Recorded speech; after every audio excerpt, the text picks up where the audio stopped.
The term film noir means black film in French, and it is the perfect description of what the genre entails.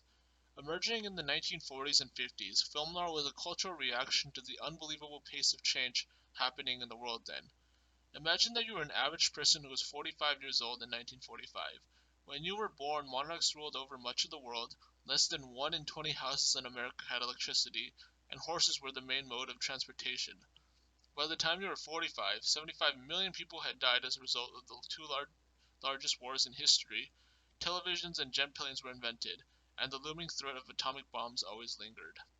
These were the circumstances that surrounded the creation of noir, a genre born in the aftermath of war, steeped in cynicism and marinated in moral ambiguity. The interplay of shadow and light, morally ambiguous characters, and a bleak narrative structure reflect post-war anxieties and existential themes, creating a cinematic style that mirrors the darker complexities of human nature and societal disillusionment. Norm films weren't afraid to reveal the dark underbelly of society. Corruption, betrayal, crime, and the kind of love that can kill a man, or worse, leave him alive to regret it. One of the common tropes of noir is the femme fatale, who is usually enigmatic and seductive, but always dangerous. She is the flame, and every man who gets too close is the moth. One example of this archetype is Barbara Stanwyck, who plays Phyllis in Double Indemnity. She represents the femme fatale archetype by being manipulative and alluring, and she uses her charm and sexuality to exploit men, eventually leading to their downfall. These women were not just minor characters, but forces of nature, bending the story based on their will. Noir as a genre is more than just the sum total of their characters and their actions. It is also about the world they inhabit. This world uses film techniques such as chiaroscuro lighting and tilted camera angles. Chiaroscuro lighting is a technique where strong contrasts between light and shadow are used to create depth and drama. Tilted camera angles are used to portray tension and uneasiness. Both of these techniques are used in order to accentuate the narrative and make the light and darkness battle for dominance on the screen. Through these approaches, every shadow hints at a hidden truth and every close-up murmurs a secret that the characters share. Through the passage of time, noir did not disappear. Rather, it evolved into something new, neo-noir. While the shadows are still there, they are now bathed in neon. The storylines have gotten more complex, but the morality is still murky. Neo-noir is not a clone, rather it is a reimagining, taking the tropes of classical noir and reimagining them for a newer audience.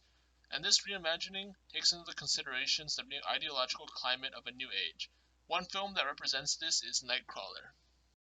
In Nightcrawler, director Dan Gilroy creates a story that embraces Noir's stylistic and thematic essence while updating its setting to the controlled world of modern media. The film follows Louis Lou Bloom, a driven but morally bankrupt drifter who discovers the lucrative business of crime journalism in Los Angeles. After witnessing freelance cameramen or stringers recording and selling footage of car crashes, fires, and violent crimes to local news stations, Lou becomes determined to enter the field. Armed with a cheap camera and a police scanner, he begins filming gruesome crime scenes, displaying a disturbing lack of empathy for victims. Here we see that Bloom isn't the anti-hero detective of classic noir. Rather, he is something darker, a reflection of our age's obsession with ambition, exploration, and hunger for spectacle.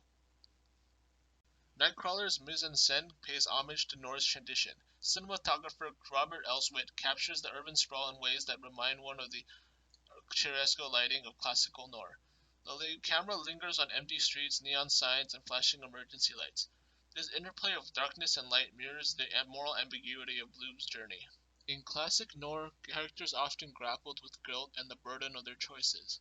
But here in neo-noir, guilt is replaced by detachment, and morality becomes a mere obstacle. Lou Bloom is no tortured soul, he is a sociopath, a man who sees the world as a series of transactions. It is more important to note that some of these stylistic changes were facilitated by the advancement of technology, especially in the case of allowing the cinematographer to convey shades of color instead of solely black and white. Classic noir and neo-noir share the same DNA, but the times have changed. This shift reflects societal changes such as increased cynicism, the erosion of traditional moral structures, and the impact of technology and surveillance, all of which have reshaped themes of alienation, corruption, and identity in modern storytelling. Where classic noir painted a white and black morality, neo-noir strives in shades of gray. The anti-heroes are more flawed, the dilemmas more complex, and the endings don't always tie up neatly. In both iterations, noir and neo-noir remind us of one thing: life is messy, and the truth is rarely simple. Whether it's McMurray talking with Steinway or Gosling brooding in silence, the essence of Noir is the same. It's a mirror held up to society, reflecting not the world we want, but the world we live in, raw, unfiltered, and undeniably human. Noir isn't just a genre. It's a reaction to a cold and uncaring world, and as long as there are shadows, there will always be stories to tell.